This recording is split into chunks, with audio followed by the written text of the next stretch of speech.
calls the 9.7-inch iPad Pro's display its most advanced, the brightest and least reflective in the world. It uses the same color space as the digital cinema industry, resulting in a wider color gamut and up to 25% greater color saturation than previous iPad models.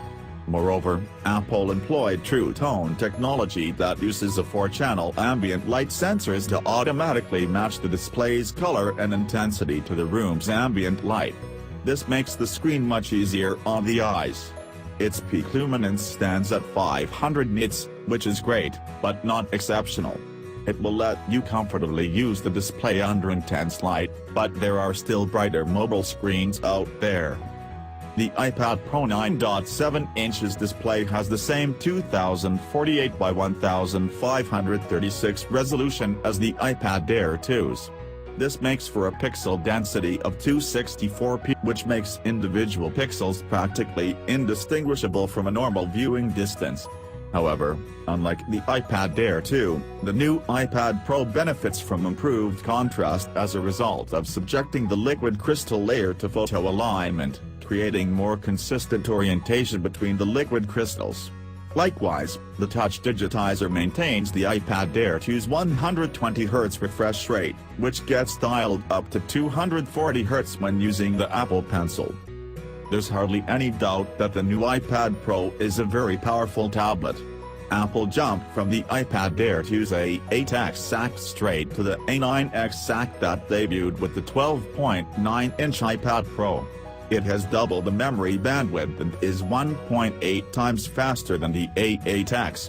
Although the chipset's maximum CPU frequency hasn't been revealed, it is typical for Apple to downlock chips as it places them inside smaller devices in order to maintain battery life and control the device's thermal profile. That appears to be the case, for the iPad Pro 9.7 inches presented as just a little bit slower than the 12.9-inch iPad Pro in CPU and graphics performance. In regards to the latter, Apple uses the same 12-cluster PowerVR Series 7 XT custom implementation, likely tuned to a lower peak clock frequency.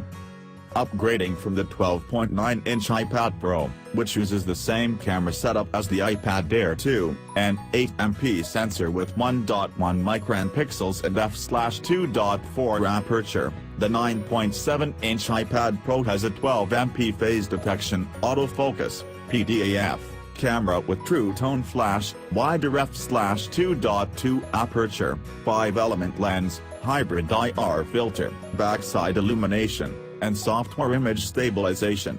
It's probably the same camera used on the iPhone 6s and iPhone SE, but even if it isn't, it probably achieves photos in the same ballpark of quality. The 12MP sensor boasts improved local tone mapping and noise reduction, as well as enabling 4K video recording, slow-motion videos at up to 240 FPS, and panorama shots of up to 63 MP in size. Meanwhile, the front camera is a 5MP unit with f/2.2 aperture, 720p video recording, retina flash. The screen is used to illuminate your face in the dark, and auto HDR.